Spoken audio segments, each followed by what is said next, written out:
compter les morts. Venez s'il vous plaît. Venez. Ouais, venez. Voilà.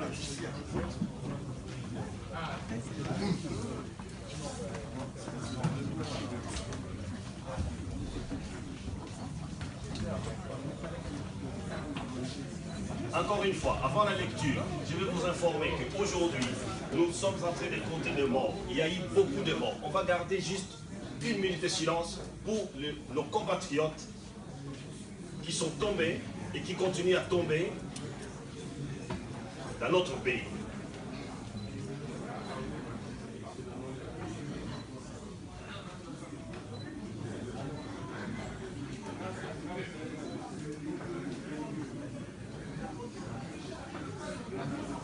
Je vous remercie. Déclaration de Genève. À marge de la présentation du manifeste du citoyen congolais, c'est vendredi 29 septembre 2017 au Club suisse de la presse. Plaidoyer pour une étroite solidarité d'action patriotique entre la base de la société civile congolaise et son prolongement diasporique. 1. Préambule. Les considérants réunis à Genève au Club suisse de la presse sur invitation de la Convention de Congolais de l'étranger pour la présentation du manifeste du citoyen congolais. Nous, membres et sympathisants de la structure associative, aponyme et des associations sœurs, membres de la diaspora congolaise, membres de la société civile, venus du Congo, amis du Congo et de tout pays et de toute origine.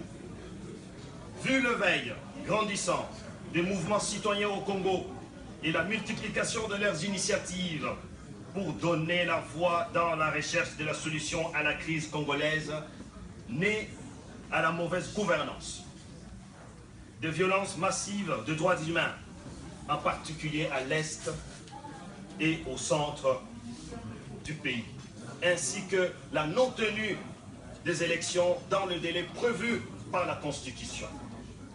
2.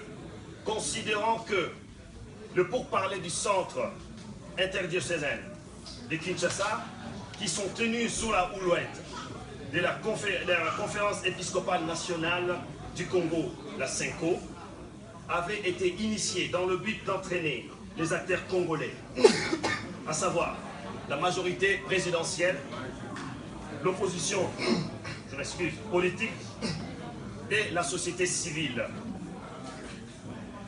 à résoudre entre eux et par eux-mêmes, par les dialogues, la crise politique découlant de l'impasse électorale ayant mis à l'illégitimité et l'illégalité des animateurs des institutions politiques nationales, un mandat électif arrivé à terme de leurs fonctions, en commençant par le sommet de l'État.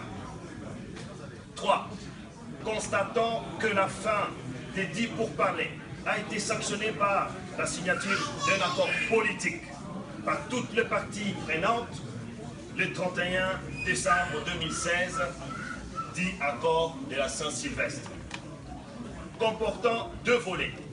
Un volet définissant le principe et un autre leurs modalités d'application pour régler transitoirement, et moi j'ajouterai dans un délai bien déterminé, d'une manière consensuelle et apaisée, la question de gestion du pouvoir jusqu'à l'organisation et une seule séquence des élections présidentielles, législatives, nationales et provinciales dans un climat transparent et en conformément aux standards internationaux, à la lettre et à l'esprit de notre Constitution républicaine. 4. Constatant aussi, en vain, faute de volonté politique, que l'accord du 31 décembre 2016, au lieu d'être appliqué, est au contraire torpillé par les présidents de la République sortant dans le seul but non avoué et qui paraît maintenant clair, aux yeux de tous, de se maintenir au pouvoir par tous les moyens. Par crainte, si le pouvoir venait à changer de main par voie légale, et si un audit venait à être commandité, d'être un jour appelé à rendre des comptes éventuels à la nation. Lui, les siens, en rapport avec la mauvaise gouvernance de son régime que le peuple congolais paye, le moins que l'on puisse dire, au fort de son sang, des larmes et de sa clochardisation. 5.